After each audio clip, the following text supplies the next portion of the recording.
Hello guys, welcome back to my channel Simply CM. And right now, kita nyo naman, nasa sasakyan na naman tayo with Martin, my driver. My husband. Your cook. Yeah, my driver, my cook. Your What else? bodyguard. My bodyguard. Anyway. Why do you need a bodyguard? Why? Because you got so much more body than you used to have. Oh my god. Okay, anyway. I need to guard your mouth.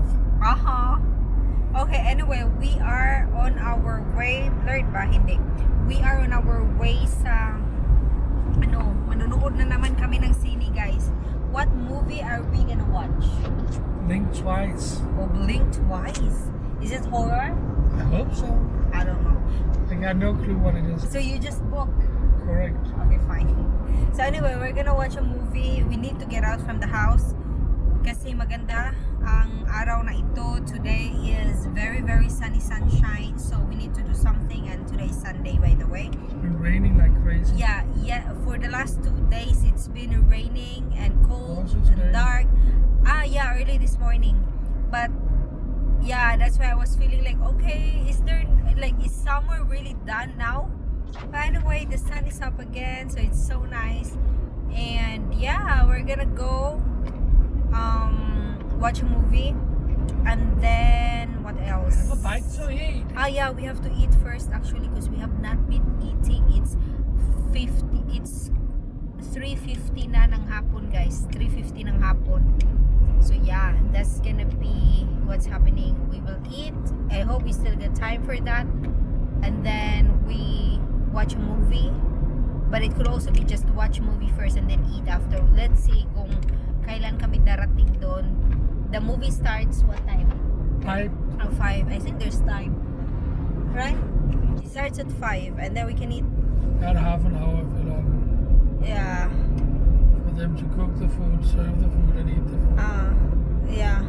Or I think we got more than half an hour. okay, or on the other side though, I saw there was a buffet. Yeah. So the food is already made. But you know the rules about buffet. Do you want to eat in the buffet? No.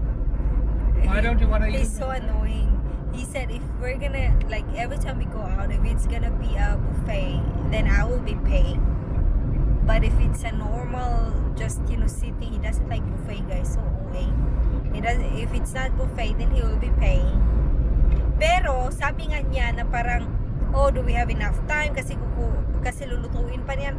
Oh, sa buffet na kasi pagdating mo, kain agad. Anyway. You get in the buffet, you know the rules. Yeah, I'm not gonna pay. Okay, so apparently knowing the rules. I'm not gonna pay. I have to save money because why? Why?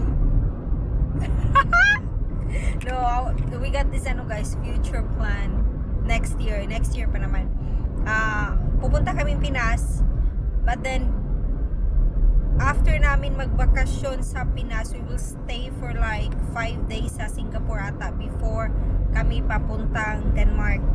So my plan is dadalhin ko yung papa ko doon sa Singapore at first time niyang mag-abroad if ever.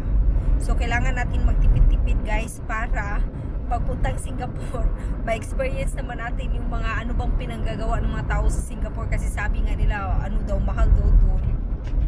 Ganun. So, yan yung parang i-goal natin yan. Magsisave tayo. Hindi tayo gagastos masyado para may pera sa bakasyon ba. So, yun. Anyway, pakita ko sa inyo ang kanina sobrang super sunny. Ngayon naman parang nawala na si sun. Ganito dito sa Denmark. Parang alam niyo yun yung sunny sunshine, maybe 10 minutes and then biglang makulimlim.